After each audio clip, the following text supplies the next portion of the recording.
The school's Gothic gates slowly swing open, letting the Wednesday family's car through. The metal creaks, as if warning of danger. The imposing building greets them with a silent gaze, and it seems as though the school itself already knows who has arrived. By the car, her parents embrace their daughter, trying to show her warmth and care. Her mother whispers, "Be strong. We believe in you." Wednesday replies coldly, "I'm always strong." Her eyes are fixed ahead, on the gates, as if she's already ready for the challenges awaiting inside. Strict discipline reigns in the principal's office. The principal explains the rules, hinting at special traditions and dangerous secrets. "Every student here has a secret. You must find yours," she says. Wednesday smiles sarcastically. "I was born a secret." The atmosphere is tense, as if two forces have met in the same space. In the room, she is greeted by her colorful roommate. "I've been dreaming of a roommate like you," she says. Wednesday replies dryly, "Your dreams will soon turn into nightmares." The contrast between them is obvious.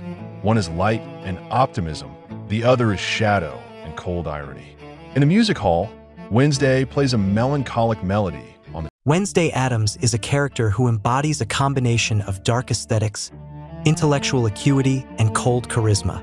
Her voice should be even, restrained, almost monotonous, but at the same time saturated with a hidden energy that is felt behind every word.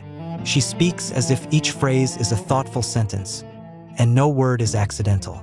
Her intonations rarely change, but it is this constancy that creates a sense of tension and mystery. Wednesday is a girl who looks at the world through the prism of irony and black humor. She does not strive to please, does not try to be nice or friendly. Her style of speech is a cold detachment that at the same time attracts the listener.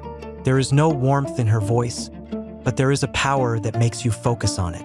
She can utter the most terrible thought as calmly as others talk about the weather. It is this contrast that makes her image unique. For voice acting, it is important to convey her sarcasm. Wednesday often uses short, sharp lines that sound like punches. She does not stretch words, does not add unnecessary emotions. Her phrases are cold arrows that hit the target.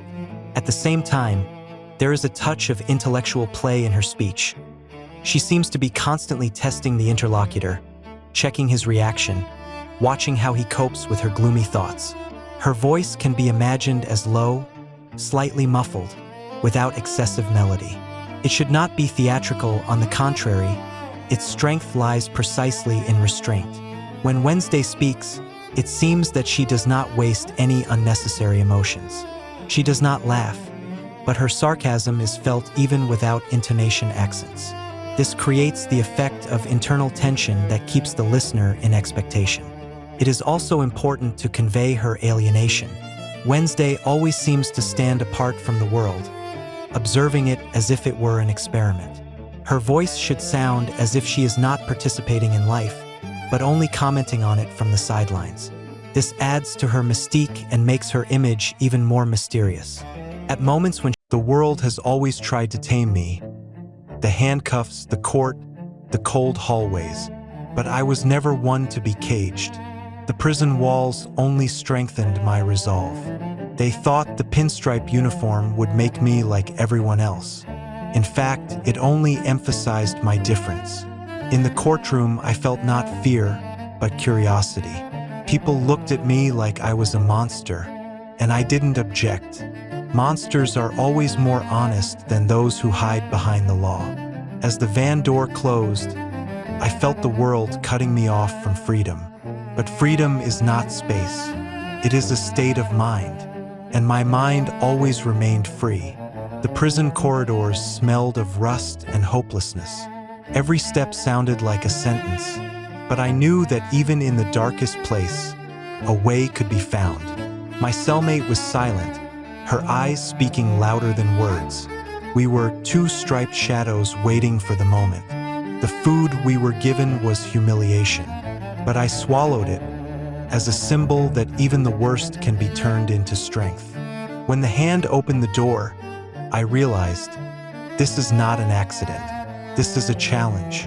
We ran through the corridors, and each step was a heartbeat, bringing us closer to freedom. The gate opened, and in the fog I saw the silhouette of my father.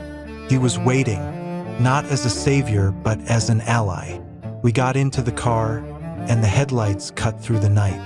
I knew this was just the beginning. Prison was not a trap, but a test.